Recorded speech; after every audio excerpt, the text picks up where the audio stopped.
Од утре попладне до петок, под влијание на влажен бран, во нашата земја ќе има врнежи од дожд, кои локално ќе бидат и пообилни.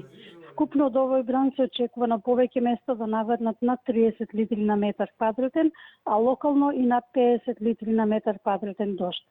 Поради продор на постудена воздушна маса од север и засилен северен ветер, во четврток на повисоките планини врнежите ќе преминуваат во снег, а поради натамошно спуштање на студен воздух, во петок ќе има услови да преминуваат во снег и на некои од повисоките места. На повисоките планини ќе се формира снежна покривка, температурата на воздухот во земјава значително ќе опадне. Така, во четврток и петок ќе се движи во интервал од 5 до 13 степени. И во Скопје утре кон крајот на денот и до петок времето ќе биде претежно облачно со врнежи од дожд кои повремено ќе бидат и пообилни. Ќе дува умерен до засилен северен ветер, а температурата значително ќе опадне.